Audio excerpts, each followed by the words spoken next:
Hi everyone. Welcome to the third week of Music for Mindfulness with Alina Orchestra and Arts for Health, Milton Keynes. My name's Anna, and in our mindfulness session today, we're going to get a little creative and start putting together a Music for Mindfulness journal. I hope this will be a nice souvenir of the journey that we're taking together and a useful reminder of some of the tools we learn along the way. But before we begin, let's take a moment to think about the best way to watch these videos. Are you in a quiet space where you won't get too distracted? And have you found a comfortable position where your body feels fully supported? If so, we're ready to begin. If you've watched our previous two videos, you might have noticed that I recommend having a notebook and a pen beside you. We're going to be using these today, so if you haven't had a chance to get anything, pause the video and go and find a notebook and a pen or a pencil. If it can be the same notebook you use every week, that would be amazing. This is going to be your Music for Mindfulness journal. Our first piece of music today is called Winter by Vivaldi. Now, winter is something we're all familiar with in one way or another. So I'd like us to begin by thinking together about what winter means for us. If I think about winter, I think about snowflakes or a chilly wind, maybe bobble hats and scarves. What does winter mean to you? Let's take a moment and note down some of the things we've thought of, or perhaps you'd prefer to draw a picture, whatever works best for you.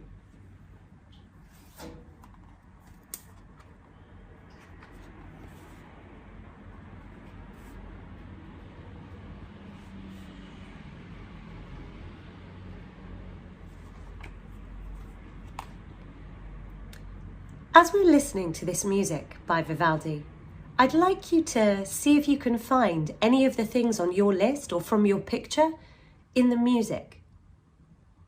Perhaps Vivaldi will even surprise you with some wintry things you hadn't yet thought of.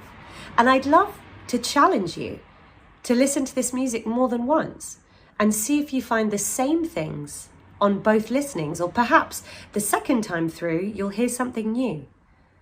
But the more you can stay present, the more you can really listen, the richer this music will become.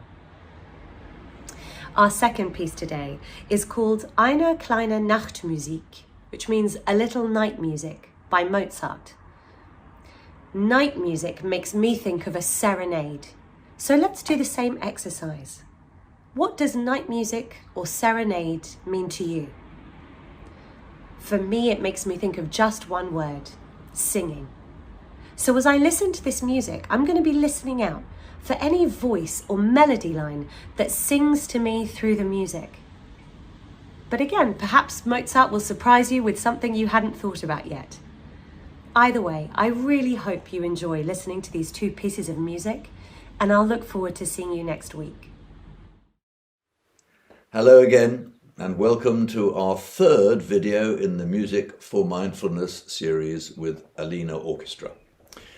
I'm Hilary, and just in case we haven't met before, and if it is your first visit, you're particularly welcome, of course.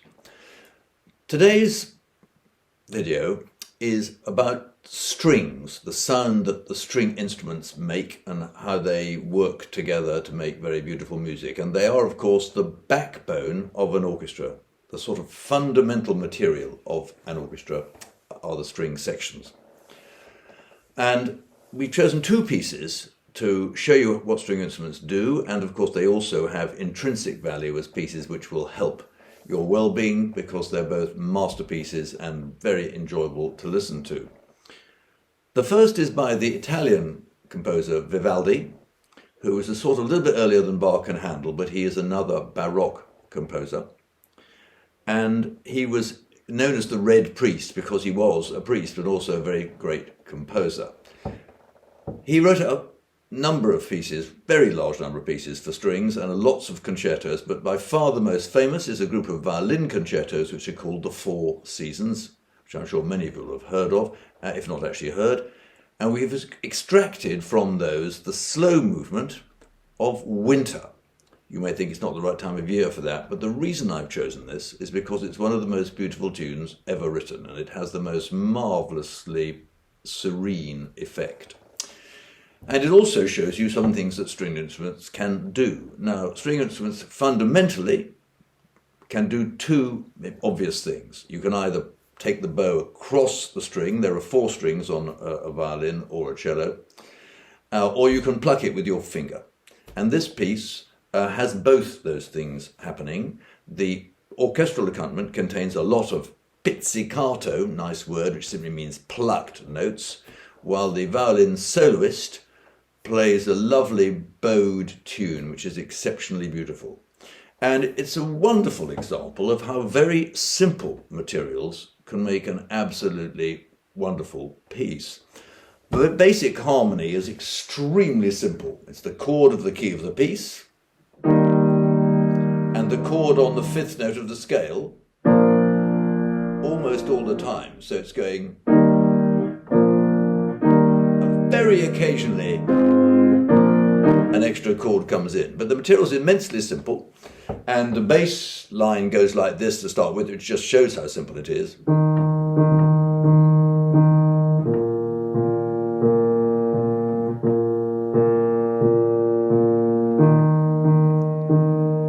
Not a terribly complicated bass line. And above it, the higher stringed instruments play a little plucked pattern.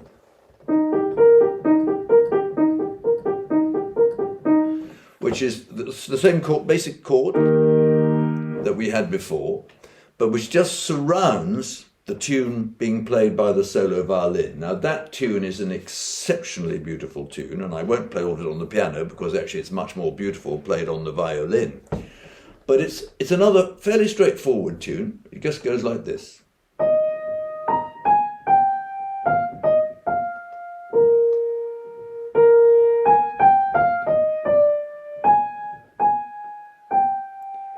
So it's simple, mainly in scales, one phrase balanced by another. But the violin is very much higher than the accompaniment underneath it. And the result of that, of course, is you don't have to strain to hear the tune. You don't have to play loud as the soloist to make sure you are heard, because you are literally sitting on top of this wonderful sort of support of the pizzicato accompaniment with the very simple bass underneath it all. And I suppose the moral of this is quite simple, that great composers can make something absolutely extraordinary out of very simple materials indeed. And sometimes less is more. The one other thing to say is, of course, that the violin was at its sort of zenith in terms of making violins in the 17th and early 18th century in Italy, which is where Vivaldi, of course, lived. And current examples of violins made in the 17th and 18th century can be worth £1 million or more. So when you go to a concert and you see professional string players playing their instruments, they're carrying an awful lot of risk in their hands. The violin is a very simple thing. All string instruments do the same thing, basically. You pull the bow across the string, or you pluck it, as I've said, and a sound comes. Then you amplify that sound with the body of the instrument, that lovely sort of almost human shape of a stringed instrument, which produces an enormous amplification of the original sound made by the string stretched across. The string, normally made of gut in the old days, now sometimes made of steel, which is stretched across the fingerboard, which is between it and this amplifier, which is the body of the instrument. And if you take the body away, the sound's virtually inaudible. An electric violin makes almost no sound until you stick an amplifier on it, whereas a violin made in the traditional way multiplies the original sound by many tens. And that's one of the wonders of good instrument making. And as you listen to this music, you need to be aware that the people playing the instruments are very skilled artists, but the people who made the instruments were staggeringly skilled craftsmen. So here we are then, winter. From winter, the slow movement, meant to be conveying to you some sort of sense of sitting quietly in front of a fire, relaxing. So I don't think you need a fire, I hope you don't.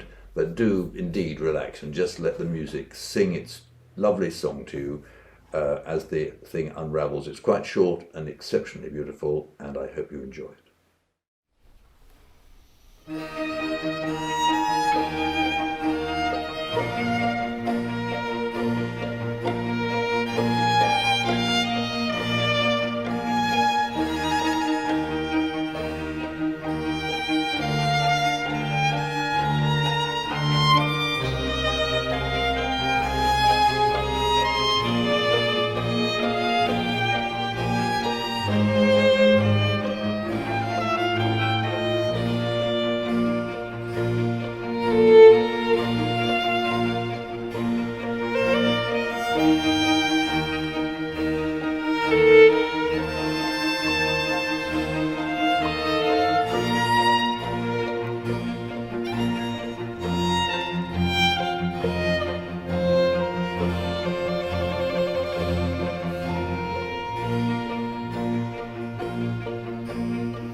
Now for something quite different, a serenade by the composer Mozart, many people's favourite composer.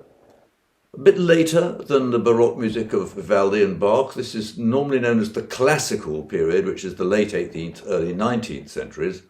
Mozart was a contemporary of Haydn and a little bit before Beethoven. This piece is a serenade, which means it's a bit lighter in sort of intention than the more intellectually demanding music of a symphony. But actually it's a very fine piece, and this particular serenade is called Eine kleine Nachtmusik, a little night music. You may well know it, but if you do, I can help you to see how this fits into the pattern of music making in general, and in particular why Mozart's music is different from Vivaldi's. Now, the classical period's great characteristic is balance, symmetry, structure. It's a very architectural period of music. And this little serenade, which you will, as I say, probably recognise, demonstrates this within the first 4 bars of the piece. Hear the first phrase, which goes like this. And the second phrase. So you see the first phrase goes up, second phrase goes down, similar pattern of notes, but the direction is different, so it just makes a lovely arch shape. And that's true of the whole piece in the bigger framework, as it is in the first 4 bars with their marvellous question and answer. The piece is basically in 3 sections, and it's a jolly piece. This is a piece to lift the spirits. The first section we'll call A, the second section is B, and the final section we'll call A1, because though it's very similar to A, it's slightly different at the end. As it happens, I repeat the first section. This is a recording I made with the London Philharmonic Orchestra about 30 years ago, gosh. And the repeat is optional at the end of the first section. So some conductors think you don't need to do it, some conductors think you should, and I'm in category B. We do it. So what you're going to hear is a section going A, then the repeat of A, so it's A, B, A1. This may sound rather technical, but actually if you listen to it 2 or 3 times, I think you'll find the shape gets very clear. And again, it's to do with balance and order and symmetry and proportion. Now, another characteristic of Mozart's serenades is that almost always the main tune, the melodic interest, is in the top of the texture, and what's going on underneath is a support for it. So you have this nice tune on a sort of base of active, rhythmic, but not terribly melodically interesting accompaniment. And that's rather different from Bach, for example, who may well have tunes operating at the top and the bottom and in the middle, and you need to try and sort of find your way through them like a London Underground map. With this, it's very easy listening in a good sense. And the final thing you need to know about in terms of structure is that basically this sort of period normally has two fundamental tunes. There are not just two tunes in the whole movement, but there are two predominant tunes. The first one's the one I played you. And the second one is contrasting, and it goes like this.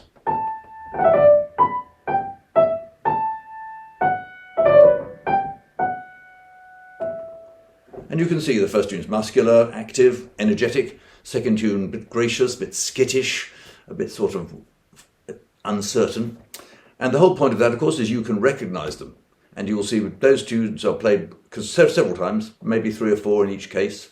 And you're meant to recognize again, the balance between one tune with one set of characteristics and the second tune with a second set of characteristics. So there's this nice contrast. And it resolves at the end with the first tune being, as it were, triumphant at the end. And this is actually a very clever piece of writing, because if you remember the opening tune, at the end, what you get is this.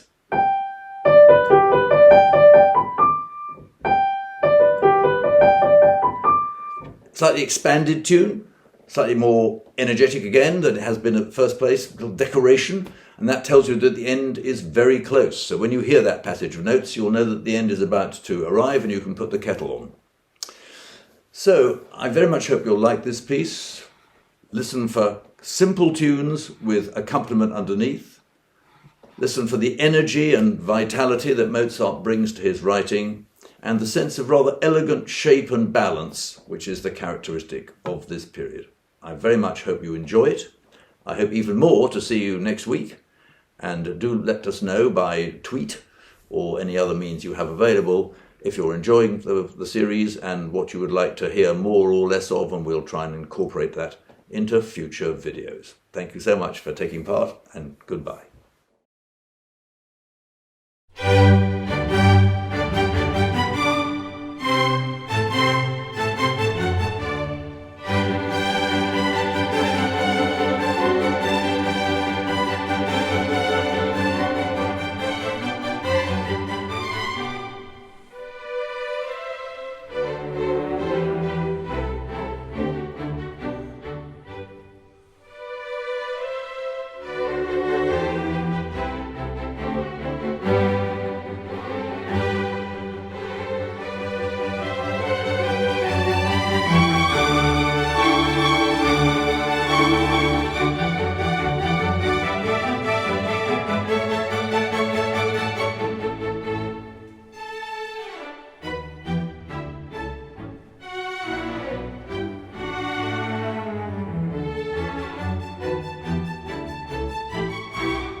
you.